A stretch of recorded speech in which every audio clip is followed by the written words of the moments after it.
Yeah. And I say time when I want to start. Wait, I accidentally said time. Okay, time.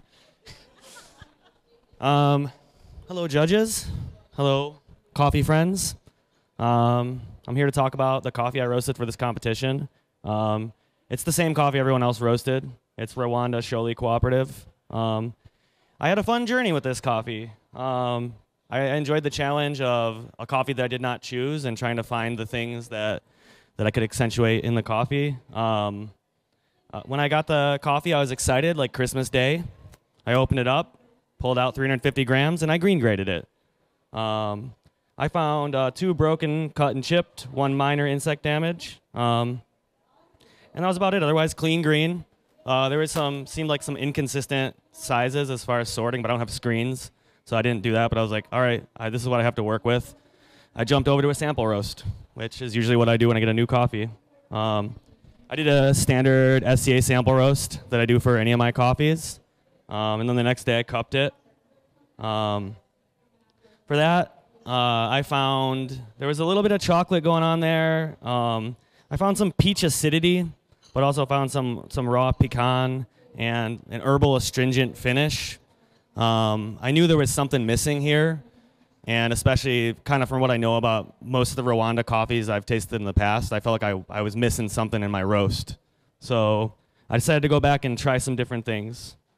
The things I wanted to address with this coffee were a lack of acidity and sweetness, and I wanted to try to find some balance in that finish that just wasn't quite there for me. My instincts were telling me I needed to push some more heat to really unlock what was there. I tried and tracked 6 different sample roasts on my Quest M3 with varying increases in charge temp and heat, but I kept my finishing adjustments the same as a typical sample roast. So I could isolate the variable of the heat I was applying to the beans. The next day I cupped these coffees, and what happened was a Goldilocks situation. The middle roast, my middle adjustment was the one that I liked the best. That was a sweet spot. The acidity that was hidden in these dense beans was rearing its head. But I still found that there was an herbal quality in the finish that just for me detracted from what I thought this coffee could be. I decided to keep my heat settings the same in that Goldilocks coffee, but I extended my development time and my overall time by pulling back the heat right before first crack. Upon cupping this coffee, I found what I was looking for: peach, milk chocolate, cranberry, a syrupy body, and a much more satisfying black tea note in the finish. Now that I had this profile, I came to terms with the fact that I was going to have to roast a bunch of times on my Quest M3 because we're starting a roastery and our production roaster does not work yet. So I fired up the Quest, put my artisan profile, and repeated it. I knew I was going to need 7 roasts to make the amount for the submission. So 10 roasts later, I had what I needed. I mixed all the coffees together.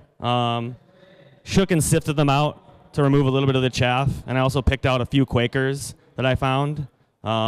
Mixed all the coffees together for consistency, and that's the coffee that you guys hopefully enjoyed and tasted. Time. Thanks.